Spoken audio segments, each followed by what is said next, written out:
4% పెరిగింది. మహాలక్ష్మి ప్రత్యేక బస్సుల్లో ఈ ఆక్యుపెన్సీ రేషియో 100%గా నమోదవుతూ ఉంది. దీనివల్ల ఆర్టీసీ ఆర్థిక పరిస్థితి కూడా మెరుగుపడింది. బస్సుల సంఖ్యను పెంచడమే కాకుండా 6,400 మంది ఉద్యోగులను ఇప్పటికే అదనంగా నియమించడం జరిగింది. ప్రభుత్వం ఈ పథకం అమలుకు ఆర్టీసీకి క్రమం తప్పకుండా నిధులు చెల్లిస్తూ ఉంది. మహాలక్ష్మి పథకంలో భాగంగా అర్హులైన మహిళలకు గ్యాస్ సిలిండర్ను 500 రూపాయలకే పంపిణీ చేస్తున్నాం. ఈ పథకం ద్వారా 43 లక్షల కుటుంబాలు లబ్ధి చేరుతూ ఉంది. లబ్ధిదారులు ఉపయోగించిన సిలిండర్లకు సబ్సిడీ కింద రాష్ట్ర ప్రభుత్వం 433,20 లక్షల చెల్లించింది. గృహజ్యోతి పథకం కింద 200 యూనిట్లకు లోబడి విద్యుత్తును వినియోగిస్తున్న వారికి ఉచిత విద్యుత్తుని అందిస్తున్నాము. ఈ పథకం కింద 50 లక్షల కుటుంబాలు లబ్ధి పొందుతున్నాయి.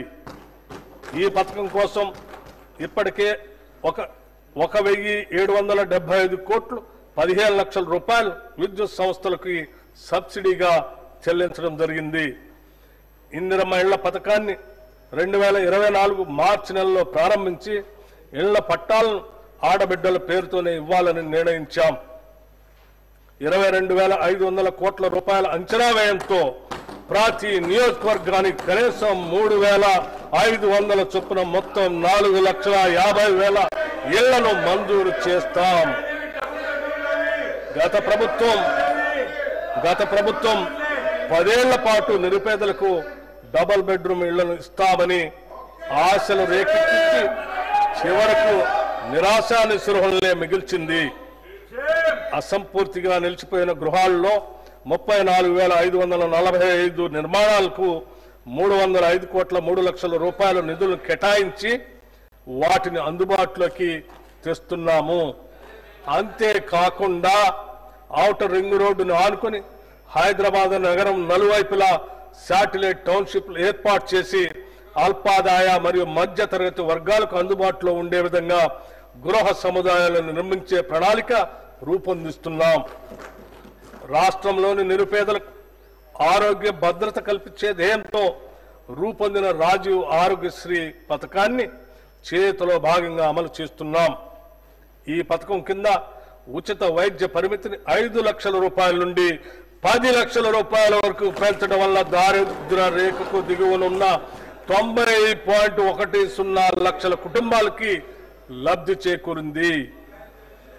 వైద్య వ్యయ పరిమితిని పెంచడంతో పాటు ఆరోగ్యశ్రీ పరిధిలోకి వచ్చే 1,375 వైద్య చికిత్సల ధరలను కూడా 20% పెంచాం.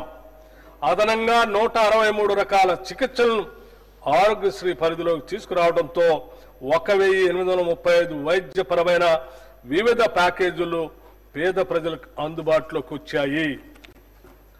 పెరుగుతున్న వ్యవసాయ పెట్టుబడి కోసం రైతులు అప్పులు చేయక తప్పనిసరి పరిస్థితి ఏర్పడింది. గతంలో చేసిన అప్పు తీరితేనే రాబోయే పంట కాలానికి కావలసిన పెట్టుబడికి రుణం దొరుకుతుంది. మన రైతన్నలకు ఇచ్చిన మాటకు కట్టుబడి మా ప్రభుత్వం వారిని రుణముక్తులు చేసింది.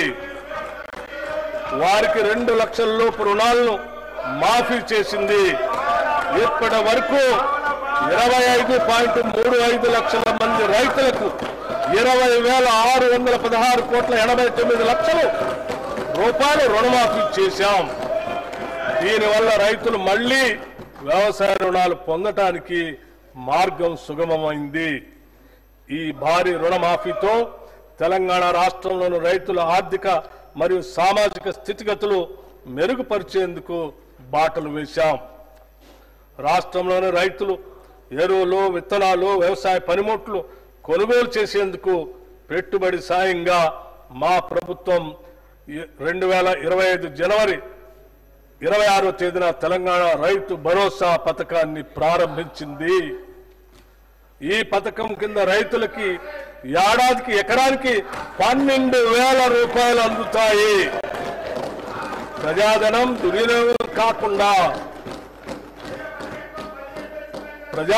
దుర్వినియోగం కాకుండా అవకతవకలకు అడ్డుకట్ట వేసి సాగుకు యోగ్యమైన భూములన్నింటికీ రైతు భరోసా అందిస్తున్నాం. క్షేత్రస్థాయిలో సర్వే చేసి గ్రామ సభల్లో ధృవీకరించి సాగుకు యోగ్యం కాని భూమిని గుర్తించడం ద్వారా ఈ వృధాన్ని అరికట్టాము. రైతు భరోసా పథకానికి 18,000 కోట్ల రూపాయలు ఈ